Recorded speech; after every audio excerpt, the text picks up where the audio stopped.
বুঝো মন আমার তুমি কার বায়াসাই বাদসরে বাড়ি ঘর। ওরে তুমি যারে আপন ভাবো সে তোমারে ভাবে পাল, সে তো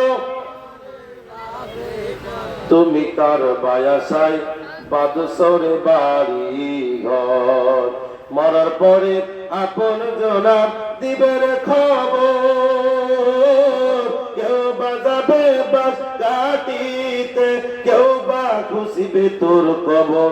তুমি কার বায়াসাই বাদসরে বাড়ি ঘর। বিবলি মনোযোগ দিয়ে গভীর ভাবে খেয়াল করেন যে যেখান থেকে শুনতেছেন। আমি গোজামিল দিয়ে কথা বলা পছন্দ করি না, মানুষের অন্তরে কথা ঢোকানোর চেষ্টা করি। তবে আমার মুখতার ভাই, প্রতি বছর আপনাদেরকে নিয়ে মাহফিল সাজায়। আমি জানি বাজারে কিন্তু অনেক ভাইয়ের আছেন তার দোকানে বিভিন্ন জায়গার ভিতরে, কারণ তারাও জানে হুজুর মনোযোগ যখন দেবে 5-6 মিনিট আগে চলে আসবে তবরক খাইতে। এরা তবরক খাওয়া মুসল্লি, কতক্ষণ ঠিক কিনা ভাই? বন্ধুগণ আমার খেয়াল করবেন, আমার রাজবাড়িবাসী দিকটা আমার দিকে ঘুরাই দেন। আমার আম্মা জানেরা, শুরু থেকে আমি আপনাদের বুঝাই, গভীর ভাবে খেয়াল করবেন। আল্লাহ রাব্বুল আমিন আমার পূর্বে আমার বড় ভাই হযরত মাওলানা আব্দুল হোসেন সাদিকুল সাহেব যেখান থেকে কথা রেখে গেছে, ইনশাআল্লাহ আমি সেখান থেকে ফিনিশিং দিব। আল্লাহ রাব্বুল আমিন ডাকতে বলেন, দুনিয়ার বান্দারা তুমি দুনিয়ার ভিতরে হাঁটতে হাঁটতে চলতে চলতে হাসতে হাসতে গুনাহ করেছো, গুনার মামলায় জড়ায় পড়েছো, নামাজ ছেড়ে দেওয়া কবিরা গুনাহ, মিথ্যা বলা কবিরা গুনাহ, লোক ঠকানো কবিরা গুনাহ, মানুষের জমি অন্যায় ভাবে দখল করা কবিরা গুনাহ, হারাম কাজ, গুনাহের কাজ। আল্লাহ রাব্বুল আমিন ডাকতে বলে, দুনিয়ার বান্দারা তোমরা যদি গুনাহ কাজ করার পরে আমার দরবারে একবার আমি মালিককে আল্লাহ, আমাকে তুমি যদি একবার অন্তর থেকে আল্লাহ বলে ডাক দাও, আমি তোমার সেই মালিক। আমার বান্দা যখন গুনাহ কাজ করার পরে আমার কাছে মাফ চাই, কেমন করে মাফ করে দিই? আমি আপনাদেরকে কথা বোঝাই। পূর্ব জামানায় একজন আল্লাহর ওলি ছিল, তার নাম মালিক ইবনে দিনার। এখন আল্লাহর ওলি হয় নাই, গভীরভাবে খেয়াল করেন। আল্লাহর ওলি মালিক ইবনে দিনার, তিনি এমন করে খারাপ কাজ নাই করে নাই, ভালো কাজ কখনো করে নাই, নামাজ কালাম পড়ে নাই, ভালো কাজের ভিতরে কোনো কিছু করাই নাই। উনি মদ্যপান করতো, খারাপ কাজ করতো, ব্যভিচার করতো, জিনা করতো। সবে বরাতে রজনীতে এত বেশি পরিমাণ মদ পান করেছে। মদ পান করার পরে মদ্যপান করে গভীর রজনীতে আল্লাহর মালিক ইবনে দিনার ঘুমায় আছে। কথা ফিনিশিং দিলে বুঝবেন ভাই, যদি কোনো ব্যক্তি গুনাহ কাজ করার পরে আল্লাহর দরবারে মাফ চাই, আমার মালিক ডাকতে বলে, বান্দা আমি তোমায় কত মহব্বত করি, কত ভালোবাসি রে বান্দা। বান্দা তুমি একবারে চিন্তা করে দেখলা না, খোঁজ করে দেখলা না? মাথার উপরে এই সূর্যটা জমিন থেকে 9,30,00,000 মাইল দূরে আমার আল্লাহ তাআলা আসমান বানাইছে মানুষের জন্য, জমিন বানাইছে মানুষের জন্য, গোটা কুল মাখলুকাত আল্লাহ রাব্বুল আমিন বানাইছে মানব জাতির জন্য, মানুষের জন্য। আর মানুষকে বানাইছে ইল্লা লিয়াবুদুন, একমাত্র শুধুমাত্র কেবলমাত্র আল্লাহ রাব্বুল আমিনের ইবাদত বندگی করার জন্য। জোরে বলেন সুবহানাল্লাহ। আল্লাহর মালিক ইবনে দিনার, আপনারা কি আমার কথা বুঝতেছেন? আমার ভাষা কি বোঝা যায়? আমার দিকে তাকান, যদি না তাকান মনে করবো আমার কথা বোঝে না, চেহারা তো আমার বেশি ভালো না, এই জন্য হয়তো আমার দিকে লক্ষ্য করতেছে না। তবে আজকে মানুষ ভাইজান, যুবক ভাই, আপনি মনে করতেছেন যে একটু বড় হলে, বয়স হলে মাহফিলে বসবো। এই যে যুবকরা তো মোবাইল শরীফ নিয়ে ভাগল, এটার নাম কি বলেন তো ভাই? মোবাইল শরীফ। এই মোবাইল শরীফ আসার পরে আমার যুবক ভাইয়ের রাস্তাঘাটে সব মোবাইল নিয়ে পাগল হয়ে গেছে, করছে মার মার মার, সামনের ডের মার, আমি পিছনের ডের মারি, তুই সামনের ডের মার। এটা নাম আছে ফ্রি ফায়ার। এই কথা কান্না করে ভাই, এই মোবাইল টোবাইল নিয়ে ছেলে সব পাগল হয়ে গেছে। এটা মাহফিলটা বিয়া তাই হাতে খেচুরি যখন দেবে তখন আসবে। মুরব্বী বাবাজির আমার, এই মাহফিল 14 বছর আগে অনেক মুরব্বীরা দাঁড়ে মানুষ ছিল। আমার ফরহাদ ভাইয়ের সাথে, আমার জাহাঙ্গীর ভাইয়ের সাথে কত মানুষ ছিল, আমার মুক্তার সবাই সহ অনেক ভাইয়ের সাথে। আজকে তারা নাই এই দুনিয়ায়, কিন্তু আমি আপনি চিরস্থায়ী থাকবো না। কথা বলেন ঠিক কিনা ভাই? তোর গোনা দিন রাইয়া যাবে, যৌবনে পড়বে ভাটি, ওই যে ডাকো ডাকিতেছে তোমায় কবরের মাটি।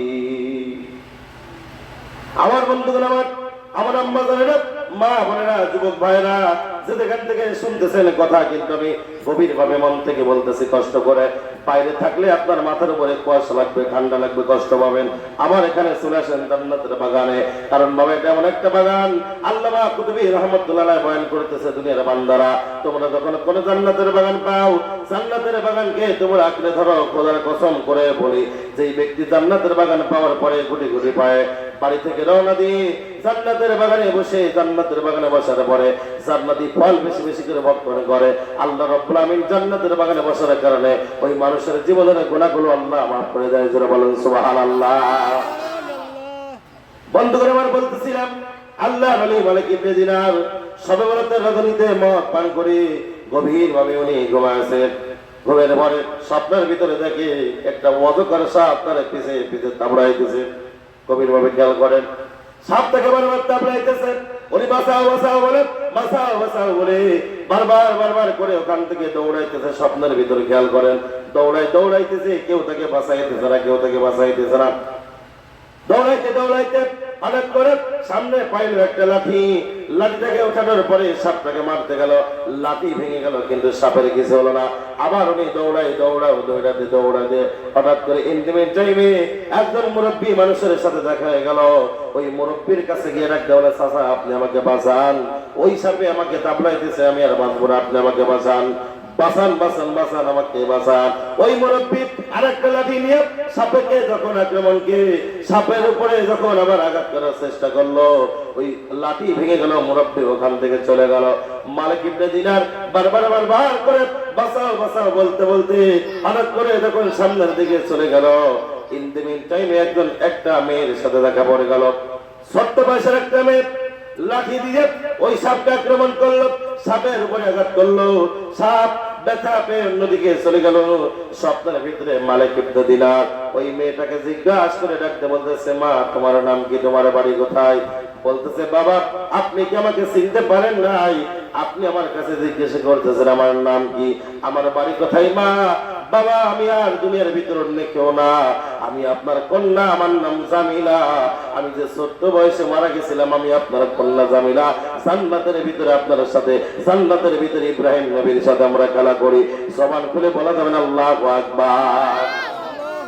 আল্লাহর মালিক কি প্রতিদিন ডাকতে বলে, হ্যাঁ আমার মনে পড়েছে, ছোট্টবেলায় আমার একটা মেয়ে মারা গেছিল, তুমি কি জান্নাতের ভিতরে ইব্রাহিম নবীর সাথে খেলা করো? বলে হ্যাঁ।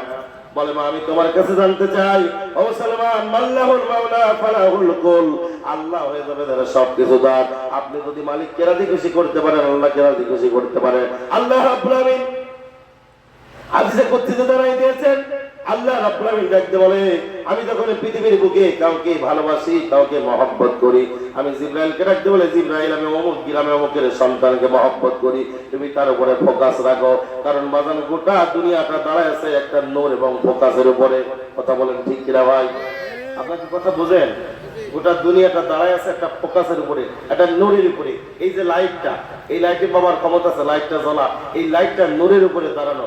দেখেন একটা ট্রাকের উপরে 25 টন, আমার দিকে দেখেন, 25 টন লোড থাকে, বডি থাকে, কত কিছু থাকে। আচ্ছা টায়ারটা দাঁড়া, এই আপনার ওই যে টায়ার, আপনার কি বলে, ওই লোড যুক্ত ওই যে ট্রাকটা দাঁড়ায় থাকে কিসের উপরে বলেন তো? সামান্য একটা টায়ারের উপরে। বলেন তো, একটা টায়ারের উপরে 25 টন দাঁড়িয়ে আছে, এর কারণ কি জানেন বাজার?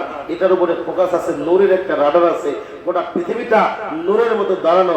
এই নূর যদি আপনি চিনতে পারেন, এই নূর যদি আপনি কায়েম করতে পারেন, এই নূর যদি আপনার সিনার ভিতরে আপনি নিতে পারেন, আপনি যেখানেই চলেন আল্লাহ রাব্বুল আমিন আপনাকে সম্মানিত করবে। বলে করে বলেন সুবহানাল্লাহ।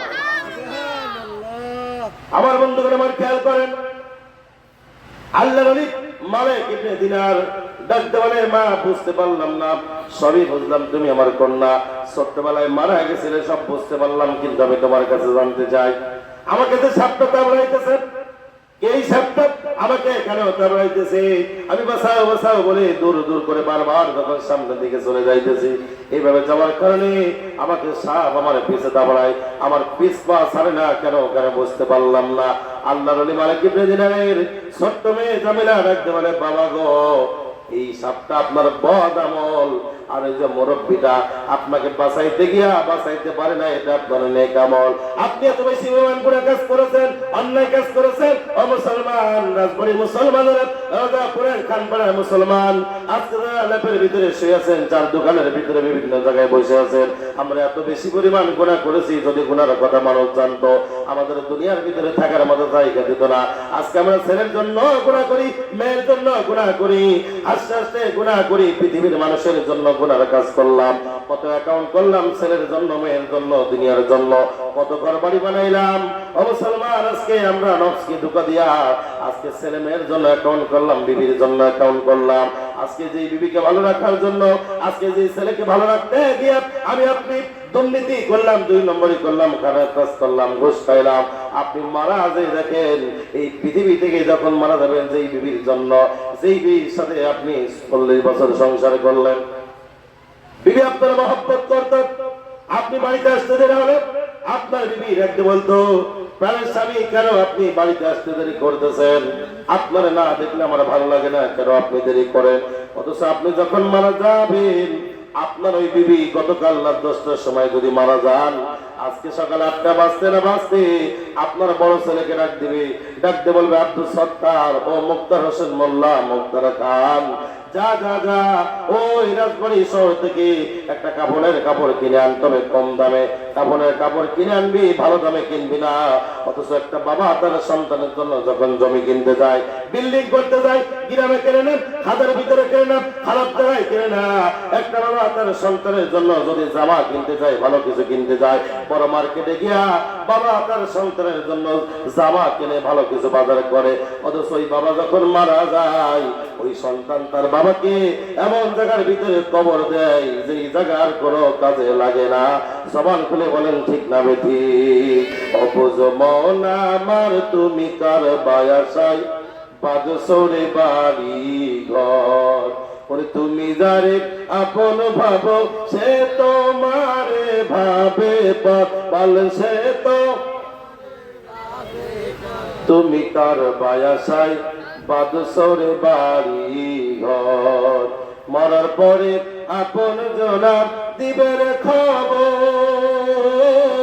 কেউ বাজাবে বাস কাটিতে, কেউ বা খুশিবে তোর কবর, তুমি কার বায়াসাই বাদসরে বাড়ি ঘর। আল্লাহর নিমানে কিবনে জিনার ডাকতে বলে, বাপ বুঝতে পারলাম না, ভালো করে বুঝাই বলো। যাবে না, রাখতে বলে, বাবা ওই যে সাপটা আপনাকে পিছন থেকে আপনাকে আক্রমণ করতেছিল, এটা আপনার বদ আমল, আপনি এত বেশি পরিমাণ খারাপ কাজ করেছেন, গুনার কাজ করেছেন, আপনার অ্যাকাউন্টে ভালো কোনো কাজ নাই, তবে সামান্য একটা ভালো কাজ করেছিলেন, এই জন্য ওই মুরব্বী তাও আপনাকে বাঁচাইতে পারলো না। বাবা কোনো সময় আছে, গুনার কাজ ছেড়ে দেন, খারাপ কাজ ছেড়ে দেন, 2 নম্বরে এই দুর্নীতি, ঘুষের কাজ, খারাপ কাজ ছেড়ে দেন, আপনি আল্লাহর পাগল হয়ে যান।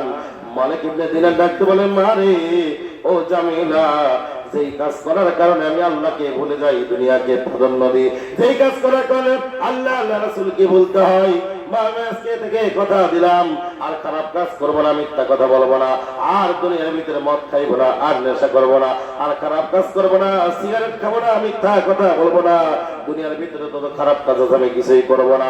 আজকে তওবা করে আল্লাহর দরবারে আমি তওবা করলাম। আল্লাহ রাব্বুল আলামিন ডাকতে বলে, আত-তাওবাতু হাবিবুল্লাহ, রাসূল ডাকতে বলে, যেই ব্যক্তি আল্লাহ তাআলার দরবারে তওবা করে, তওবাকারী ব্যক্তি আল্লাহর বন্ধু হয়ে যায়। জবান খুলে বলা যাবে আল্লাহু আকবার।